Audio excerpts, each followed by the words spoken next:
अस्सलाम वालेकुम नाज़रीन, मैं हूँ पलवशा महमूद और ईसा लैब की जानिब से प्रोग्राम हेल्थ 21 में आपको खुशामदीद कहती हूँ। उम्मीद करती हूँ आप सब बिल्कुल ठीक होंगे, खैरियत से होंगे और अपना ख्याल रख रहे होंगे।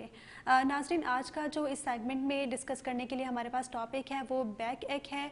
और अगर मैं आपको रेशो बताऊँ तो पाकिस्तान में इस वक्त 64% लोग जो है वो बैक एक का शिकार है, उनको तकलीफ़ है और वो इसका ट्रीटमेंट जो है वो करवा रहे हैं।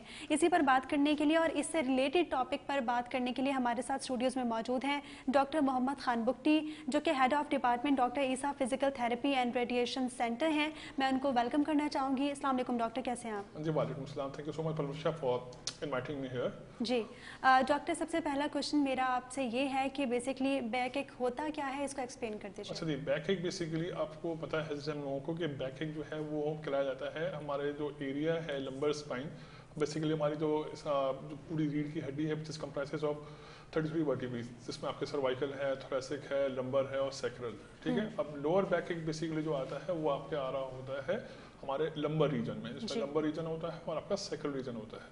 ठीक है, अब अगर आपके हमारे मसल्स के अंदर कोई स्पैज़म हो जाए, ठीक है, अब वो उसके स्पैज़म की वजूहात बहुत ज़्यादा हैं। ठीक है, हमारा हो सकता है कि हमारे बैठने का पोस्चर हो या हमारे प्रोलॉन्ग ऐसा वर्क हम कर रहे हों उसकी वजह से हो, या हम सडनली हमारे को कोई जर्क आ जाए या कोई ऐसा ट्रॉमा हो जो या एक्सीडेंट हो जिसकी वजह से हमारे स्पाइन पे जो है फॉरन प्रेशर आ जाए, इसके वजह से जो है ये बैक एक जो है वो मोस्ट कॉमन होता है। बैक एक बेसिकली है क्या? बैक एक में आपके क्या होता है कि मसल स्पैज़म हो, जैसे मैंने बताया। अब जब जैसे ही आपके मसल स्पैज़म होंगे तो आपके मसल्स जो है वो कनेक्टेड है विथ योर वर्टिब्रेस।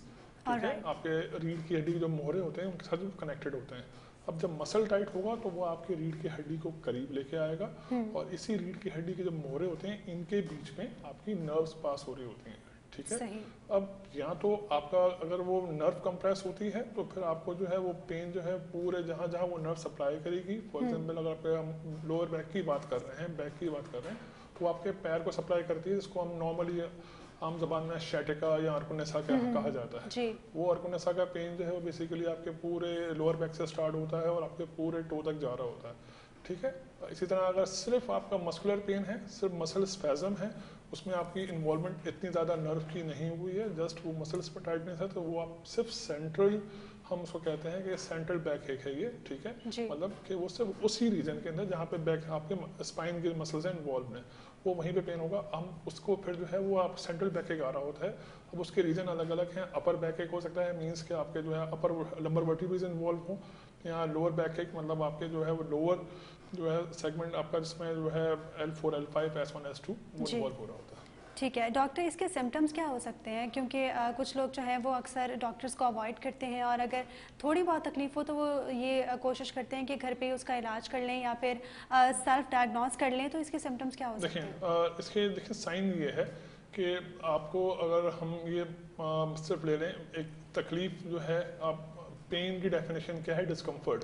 ठीक है, आपको कोई भी मूवमेंट करने में अगर डिस्कम्फर्ट हो रही है या कोई भी काम करने में ऐसा डिस्कम्फर्ट हो रही है और उसको आपको मतलब आपसे वो काम प्रॉपर्ली परफॉर्म नहीं हो रहा, तो आपको जो है वो पेन की शिद्दत होती है। अब पेन अगर आपको काम करने नहीं दे रहा, अब पेन क्या है? अब पेन के कुछ टाइप्स हैं।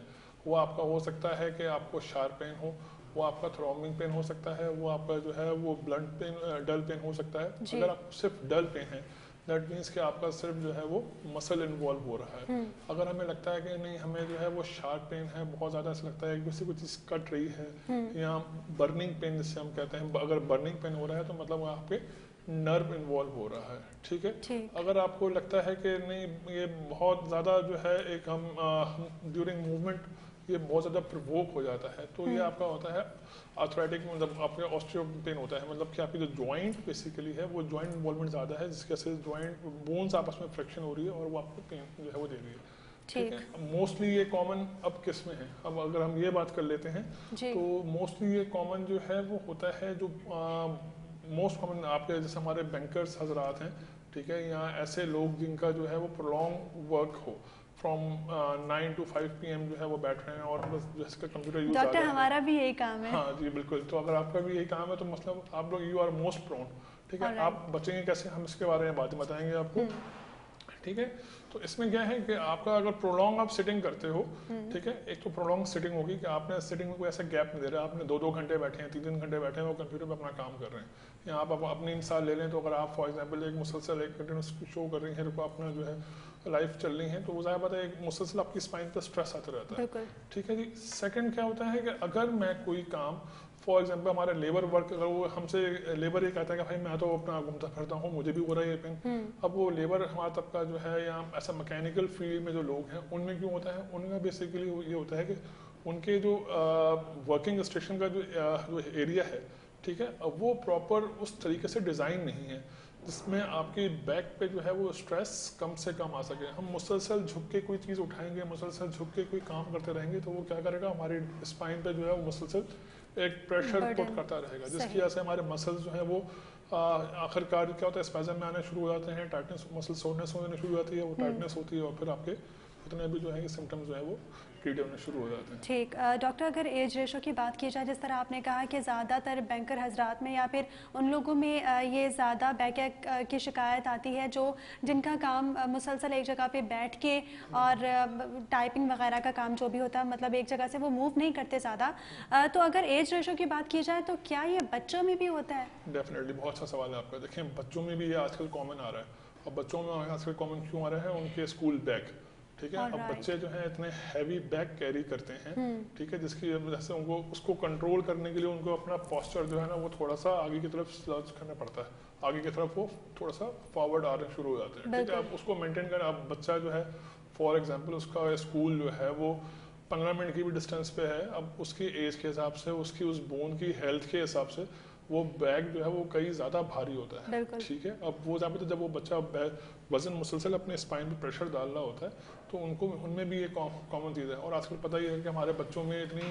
जो है वो डाइट जो है वो बिल्कुल ही जो है वो एक समझे लो हो चुके हैं बच्चे जो है वो ज़्यादातर अपना जंक फूड वगैरह में जा रहे होते हैं, वो हेल्दी डाइट जो है वो डेयरी इंटेक उनका नहीं होता ताकि बोन की क्वालिटी अच्छी हो, मसल क्वालिटी उनकी अच्छी हो, तो वो क्या होता है बच्चा फिर वैसे ही कॉम्प्रोमाइज़ होता है हेल्थ वाइज, और उसको एक और लोड आ जाता है उसके स्कूल बैग्स का, बैक पैक का, फिर वो मजीद उसको जो है वो कर देता है।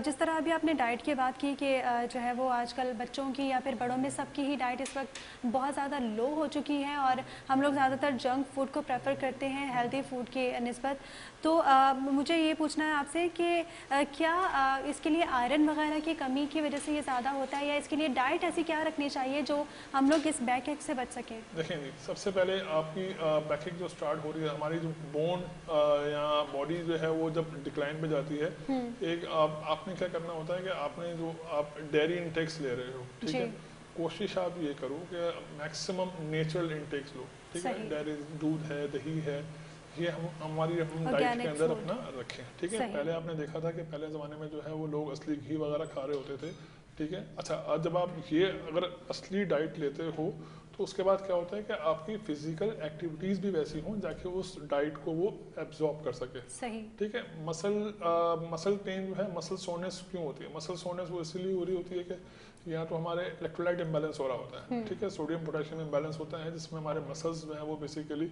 उनकी जो टोनिंग कैपेसिटी है वो फिर जो है वो टाइटनेस की तरफ जा रहे होते हैं या डिक्रीज हो रहे होते हैं, ठीक है। अब उसमें क्या है कि आपने एक हाइड्रेट रहना है, जितनी ज़्यादा आप हाइड्रेट रहेंगे उतना ज़्यादा मसल आपका रिलैक्स रहेगा, ठीक है। सेकंड आपने जिक्र किया आयरन वगैरह का, आयरन वगैरह लें बिल्कुल, विटामिन B12 वगैरह के जो आपके इंटेक्स हैं वो आपने उसको अचीव करने हैं। अगर इस तरह से अगर आप इंटेक लेते रहेंगे, थोड़ी सी एक्टिविटी अपने अंदर रखेंगे, अपने लिए एक टाइम निकालें ऑफिस से छोड़ के, अपने लिए ज़रूर 1 घंटा निकालें जिसमें आपकी वॉक हो गई, आपकी स्विमिंग हो गई, आपकी जिम वगैरह आप ज्वाइन कर रहे हैं, जिम वगैरह में चले जाएँ, तो इस तरह से क्या होगा कि आपके मसल जो है वो पूरी एक जनरलाइज आप एक्सरसाइज कर रहे होते हो बॉडी, ठीक है, तो उसमें आपके पूरी बॉडी के मसल्स वो यूज़ हो रहे होते हैं, तो एक लेवल पे जो है बैलेंस आपकी जो है वो टोन मेंटेन रहती है। ठीक, डॉक्टर मेरा नेक्स्ट क्वेश्चन ये है कि पेडियाट्रिक रिहैबिलिटेशन क्या होता है, इसको एक्सप्लेन कर दीजिए। अच्छा जी, पेडियाट्रिक रिहैबिलिटेशन बेसिकली एक बहुत वास्ट एक डोमेन है रिहैबिलिटेशन का।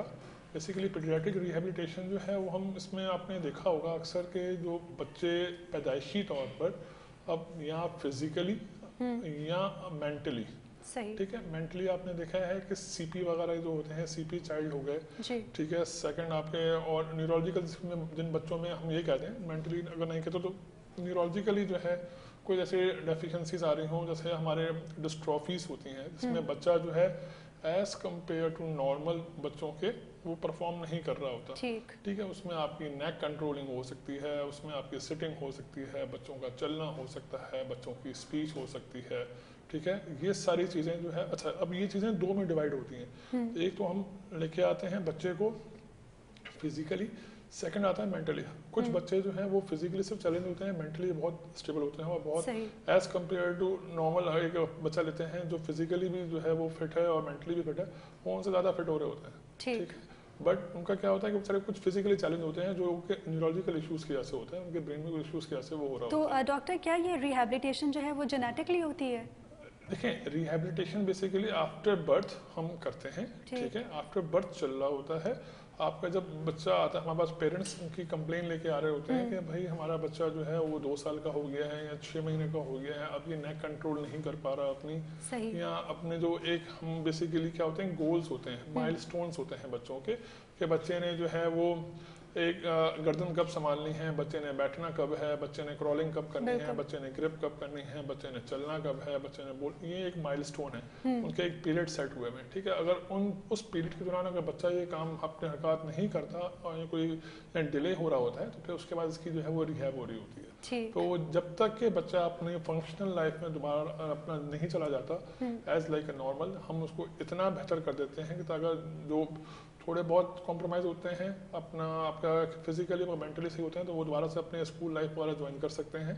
ठीक है, वरना फिर ये होता है कि वो एटलीस्ट अपनी जो सेल्फ केयर है बच्चा वो जरूर कर सकता है। तो क्या इम्प्रूवमेंट के लिए आप लोग फिजिकल एक्टिविटीज करवाते हैं? हम बेसिकली उसकी डिफरेंट एक्सरसाइज होती हैं। सही, ठीक है, जिसमें आपकी जो है मुसल आपकी गेट ट्रेनिंग हो गई, हमारी स्ट्रेनिंग एक्सरसाइज होती हैं, कोर स्टेबिलिटी एक्सरसाइज होती हैं, नेक होल्डिंग एक्सरसाइज होती है, डिफरेंट हम लोग उस पर टेक्निक्स अप्लाई कर रहे होते हैं। जिसके बाद जाके जो है वो एक पूरा जो है वो बच्चा जो है वो अपना, उसमें आपकी स्पीच थेरेपी हो गई, हम उसमें बच्चे की ऑक्यूपेशनल थेरेपी होगी, ऑक्यूपेशनल थेरेपी, स्पीच थेरेपी, नो के एक अलग डोमेन आता है, बट ये एक रिहेबिलिटेशन टीम का पूरा पार्ट होता है। With the help of physical therapy हम बेसिकली उसके ग्रॉस उस पर काम करते हैं ताकि वो बच्चा अपने जो उसके हाथ पैर हैं वो प्रॉपर्ली मूव कर सके। तो बाकी जो टीम है ये स्पीच वाले अपने स्पीच पे काम कर रहे होते हैं, ऑक्यूपेशनल वाले उनके फाइन मूवमेंट जो हो रही होती हैं वो उन पर उस पर वर्कआउट कर रहे होते हैं। ठीक, डॉक्टर अगर बात कर ली जाए ऑस्टियोपोरोसिस और ऑस्टियोआर्थराइटिस की, तो मैं चाहूँगी इसमें डिफरेंस भी बताएं आप, और ये क्या होते हैं इसको एक्सप्लेन करें। बेसिकली ऑस्टियोपोरोसिस अगर मैं कह दूं तो ऑस्टियोपोरोसिस हम एक आम रूफ में डीमिनरलाइजेशन किस तरह से कि आपके बोन जो बॉडी के मिनरल्स होते हैं वो बेसिकली कम होने शुरू। अब आपके बॉडी के मिनरल्स क्या हैं, विटामिन डी वगैरह हो गई, कैल्शियम वगैरह हो गए, अगर आपके ये डेफिसिट होने शुरू होते हैं, हमने देखा होगा कि नॉर्मल एक बिल्डिंग होती है, दीवार होती है, उसका प्लास्टर होता है, वो प्लास्टर उखड़ना शुरू हो जाता है, फिर उसके बाद वो दीवार जो है वो भुरभुरी होनी शुरू हो जाती है। इसी तरीके से इंसान की हड्डियां भी ऐसी हैं, एक एज के बाद अगर आपको प्रॉपर डाइट आप नहीं लेते, आपकी कोई ऐसी एक्टिविटीज नहीं होती, तो आपकी बोन जो है वो ऑस्टियोपोरोटिक होना शुरू हो जाती है। ठीक है, जब आपकी बोन ऑस्टियोपोरोटिक होना शुरू होगी, उसकी जो है वो जो अपर आउटर लेयर है, मोस्ट आउटर लेयर जो होती है, वो अगर उसकी वो डैमेज होना शुरू होती है तो फिर आपकी जो बोन की जो क्वालिटी है उसके साथ जो स्ट्रक्चर है, फिर उसके बाद बारी आने शुरू हो जाती है आपके क्या कहते हैं ऑस्टियोआर्थराइटिस की। ऑस्टियोआर्थराइटिस बेसिकली क्या है कि आपका जॉइंट पेन को हम कहते हैं, बोन पेन को कहते हैं। एक होता है रोमेटॉइड आर्थराइटिस, एक होता है ऑस्टियोआर्थराइटिस। ऑस्टियोआर्थराइटिस बेसिकली हमारे जो लार्ज मेनली जो है वो आपके वेट बेयरिंग जो जॉइंट होते हैं, जो हमारे बॉडी का ज्यादा वेट बर्दाश्त कर रहे होते हैं, जैसे कि आपके नी जॉइंट हो गया, आपके हिप जॉइंट हो गया, इस पे मोस्ट कॉमन ये अफेक्ट कर रहा होता है। ठीक है, इसके वजह से आपके जो है वो जॉइंट में पेन होगा, स्वेलिंग आ रही होती है पेशेंट को, चलने में आपने अक्सर सुना होगा लोग आते हैं कि हमारे घुटने में गैप जो है वो बढ़ गया है। ठीक है, हालांकि वो गैप बढ़ता नहीं, वो गैप कम हो जाता है। ठीक है, जो आपके जो नी के बिटवीन जो स्पेस है जॉइंट के बीच वो डिक्रीज हो रहा होता है। ठीक है, तो ये अब जब आपके ये स्पेस डिक्रीज होगा तो इसके बीच में जो है आपके क्या कहते हैं जो स्ट्रक्चर्स होते हैं, जो सॉफ्ट टिश्यूज होते हैं, कार्टिलेज वगैरह होते हैं, ये जब डैमेज होने शुरू होते हैं तो बोन्स फिर आपस में टकराती हैं। जब आपकी बोन आपस में टकराएंगी तो फिर आपके जो है पेशेंट को जो है वो चलने में, नमाज पढ़ने में, सीढ़ी चढ़ने में, या आपने जो है वो वॉशरूम वगैरह यूज़ करने में फिर जो है वो बहुत ज़्यादा पेन और तकलीफ की वो कंप्लेन लेके आ रहे हो। ठीक डॉक्टर, ऑस्टियोआर्थराइटिस जो है वो तो मेल या फीमेल हर जेंडर में जो है वो पाया जाता है, लेकिन ऑस्टियोपोरोसिस की अगर बात की जाए तो सुनने में ये आता है, या फिर ये मिथ है, या आप इसको क्लियर करें कि कहा जाता है कि ये ख़वातीन में ज़्यादा कंपैरेटिवली पाया जाता है, तो इसका क्या रीज़न है कि मेल की क्या डाइट अच्छी होती है या ख़वातीन की अच्छी नहीं होती, क्या रीज़न है इसका? नहीं, आपको बहुत सा सवाल है। देखें, इसमें दो चीज़ें हैं।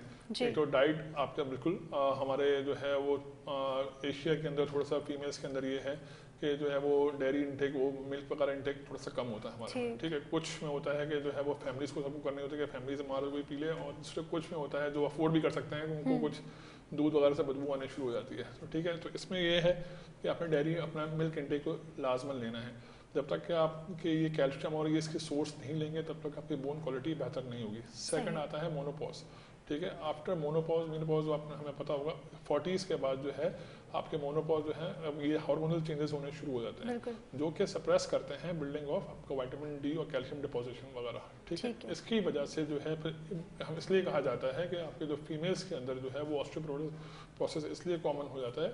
आपने अभी सॉरी आपको इंटरप्ट करूंगी, मोनोपॉज की बात की, क्या इनिशियली इसके लिए इसको कवर करने के लिए ताकि फ्यूचर में कोई प्रॉब्लम ना हो, क्या इनिशियली भी आप अपनी डाइट को इस तरह कंट्रोल कर सकते हैं, या ये उसी वक्त जब आपको तकलीफ हो तब आप? नहीं, देखें ये ना हम एक बड़ा मशहूर वो है कि prevention is better than cure, ठीक है। अगर हम पहले से ही एहतियात करके हमारी अपनी डाइट को ऐसा रखें, शुरू से ही हम अपने बच्चियों को इस तरह की डाइट दें ताकि बाद में जाके वो उस चीज़ को फेस ना कर सकें, ठीक। तो डेफिनेटली हम लोग पहले शुरू से ये तो मतलब देखें डाइटरी इंटेक जो है वो तो एक नॉर्मल चीज़ है ना, वो मुझे भी रखनी है, अपना ख्याल रखना है। मुझे पता है कि मैंने 30 क्रॉस कर लिया तो मुझे ये चीज़ें जो है मेरी डेफिसिट होने शुरू हो जाएंगी, तो मुझे अपना केयर करनी है। आपको पता है कि मुझे इस चीज़ में जो है वो अभी हमने रूटीन अपना चेक करवाना है, ठीक है। इसलिए क्यों कहते हैं कि अपना जो है वो एवरी 6 मंथ या ईयरली आप अपना पूरी स्क्रीनिंग करवाया करें। इसमें आपका विटामिन जो है डी टेस्ट हो गया, आपका कैल्शियम हो गया, आपके जो है वो ब्लड टेस्ट हो गए, इसलिए आपको पता चल जाता है कि आप जो है वो अभी किस स्टेज पे जो है वो चल रहे होते हैं, आपके कौन से जिस्म का हिस्सा जो है वो ऐसा है कि आप वीकनेस की तरफ जा रहे हो, तो उसको आप कवर अप कर सकते हो।